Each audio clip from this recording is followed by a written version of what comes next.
안녕하세요. 곽복선입니다. 오늘은 원포인트 중국 역사, 외교의 달인 인상여란 제목으로 말씀드리겠습니다. 지난 시간에 인상여가 조해문왕이 얻은 화씨지벽을 탐냈던 진소양왕을 본인의 지모로서 제압하고 안전하게 갖고 돌아왔다. 그래서 완벽귀조란 말이 생겼다. 거기서 완벽이란 말이 생겼다. 이런 말씀까지 드렸는데요. 오늘은 인상여가 다시 한번 외교적인 수완을 발휘했던 이야기를 드리고 연파와 얽힌 부영 청제 고사를 말씀드리겠습니다. 진나라는 15개의 성을 주지 않았죠. 그리고 나서 계속 조나라를 시간 날 때마다 공격했습니다. 그 선봉장이 바로 백기인데요. 백기와 연파가 전선에서 늘 마주쳤습니다. 후방에서 연파를 지원했던 사람이 인상여입니다. 이미 상대부의 자리에 있었기 때문에 상당한 실권을 쥐고 있었죠. 그래서 연파를 지원하고 있었고, 연파가 백기에게 져서 몇 개 성을 빼앗겼을지라도 인상여가 뒤에서 해문왕을 설득해서 연파를 계속 장군으로 기용했습니다. 왜냐하면 진나라의 군대가 워낙 강했기 때문에 연파가 한두 개 성만 뺏긴 것만 해도 너무너무 잘 싸만 것입니다.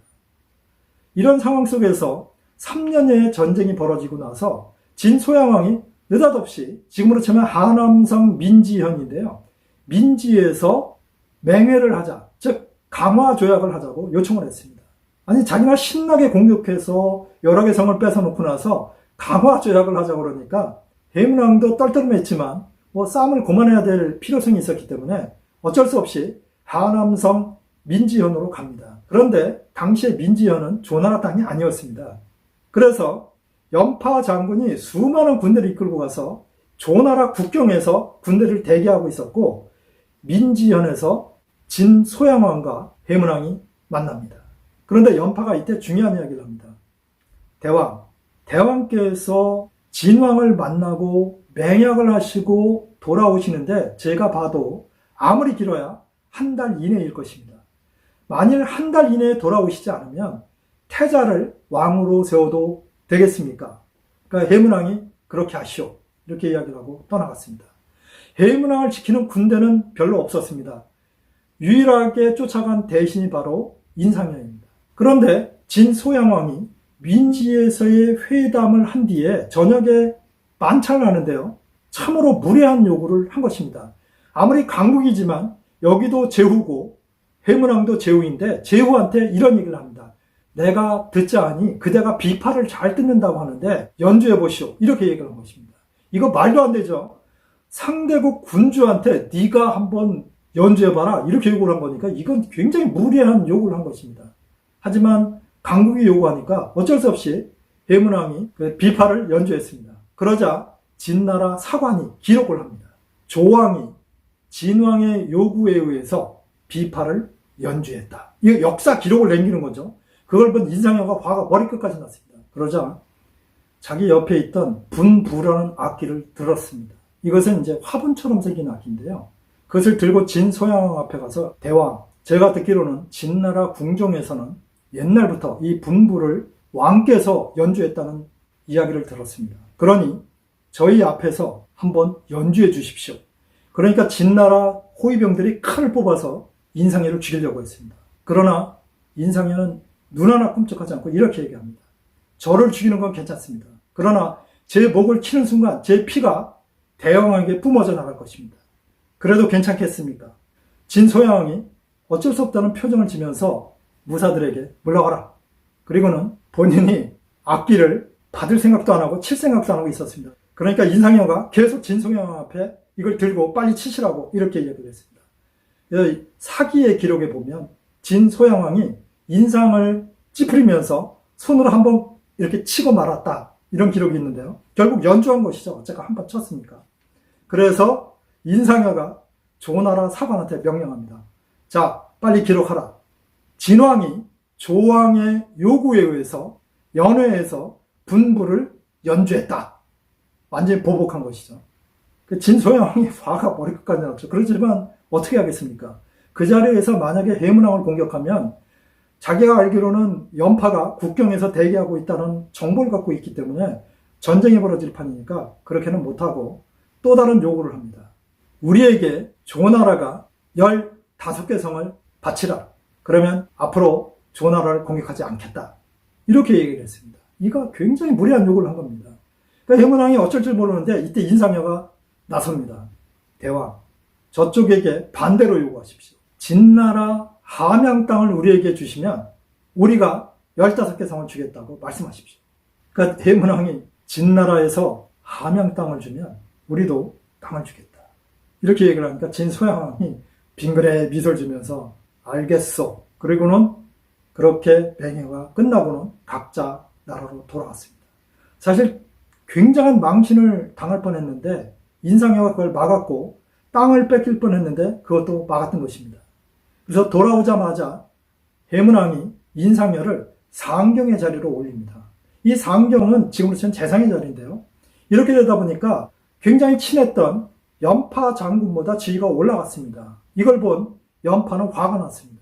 아니 나는 목숨을 걸고 전선에서 싸웠을 뿐만 아니라 이번에도 국경에서 그렇게 여러 날을 비상사태로 대기하면서 대왕을 모셨는데 겨우 혀로 몇 마디 한 자를 어떻게 나보다 더 높은 자리에 앉히느냐.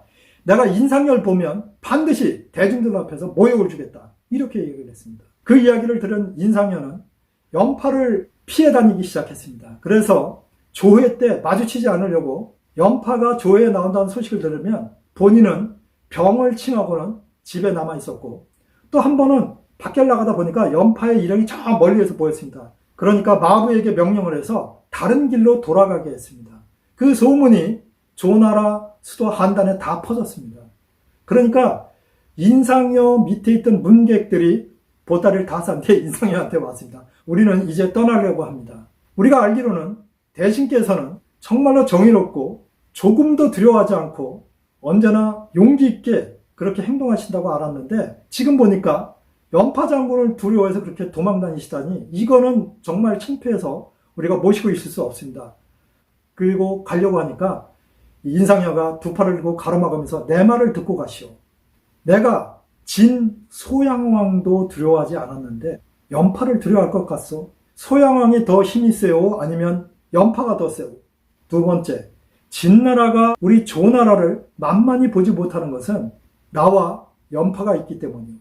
내정은 내가 왕을 도와서 하고 있고 군대는 연파가 지휘를 하고 있기 때문에 저들이 만만히 보고 있지 않은데 만일 나와 연파 사이에 좋지 않은 일이 벌어졌거나 서로 사이가 멀어졌다는 이야기가 나오면 저들이 이것을 이용해서 공격하면 조나라는 위기에 빠질 것이오. 그래서 내가 참는 것이오. 그제서야 문객들이 알겠습니다. 그리고 전부 숙소로 다 돌아갔다고 합니다. 이 이야기를 들은 연파는 너무도 부끄러웠습니다. 자기는 인상여보다 한 수 아래라는 걸 그때서야 알았습니다.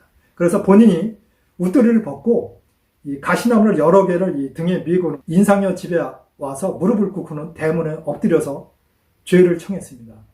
내가 정말 죄인입니다. 잘못했습니다. 이렇게 얘기를 하는 순간 인상여가 나와서 연파장을 일으켜 세우면서 장군, 이게 무슨 말이오? 나는 장군을 정말로 아끼오. 그러니 우리가 조나라를 위해서 최선을 다합시다. 우리가 싸우면 좋아할 사람은 진나라밖에 없어. 저는 이 고사, 즉 가시나무를 쥐고 죄를 청한다. 그래서 부형 청제인데요. 이 고사를 보면서 일국의 고관들은 적어도 이러한 심리가 있어야 된다고 저는 생각합니다. 문과 무가 너무도 잘 조화를 이루어서 이 두 사람이 같이 협력을 했을 때 진나라가 백기라는 명장이 있었지만 조나라를 호락호락 공격하지 못했습니다. 하지만 연파와 인상여를 아꼈던 해문왕이 죽고 젊은 효성왕이 등극하고 나서 제가 이 자리에서도 소개했던 장평의 전쟁이 벌어졌을 때에 연파를 불러들이고 젊은 조가를 내보내게 되죠. 이때도 인상여는 반대했습니다. 대왕 안 됩니다. 경험이 많고 백기를 잘 아는 그리고 진나라 군대를 잘 아는 연파가 계속 지키고 있어야 조나라는 안전합니다라고 얘기를 했지만 효성왕은 듣지 않았습니다. 결국 조가를 내보냈고 대패를 냈던 것이죠. 인상여는 그 이야기를 듣고 정말로 통곡을 했고 결국 병이 들어 죽게 되는데요. 인상여는 조나라 말기에 외교에 있어서 진나라에게 전혀 굽히지 않고 자기 주장을 정확하게 얘기했고 조나라가 진나라에게 수치를 당찮게 했을 뿐만 아니라 화시지벽도 지켰고 국토도 지키고 명장인 연파도 보호하고 이렇게 아주 내정과 또 외교에 있어서 아주 발군의 실력을 발휘했던 명재상이었습니다. 인상현은 현대 외교에 있어서도 외교관들이 깊이 연구해 볼 가치가 있는 사람이라고 저는 생각합니다. 작은 나라가 큰 나라 또는 약소국이 강국과 외교를 할 때 어떠한 자세로 가야 되는지 그것을 보여준 것이 바로 인상이라고 할 수 있습니다. 다음번에는 좀 더 흥미있고 유익한 이야기로 찾아뵙겠습니다. 시청해 주셔서 감사합니다.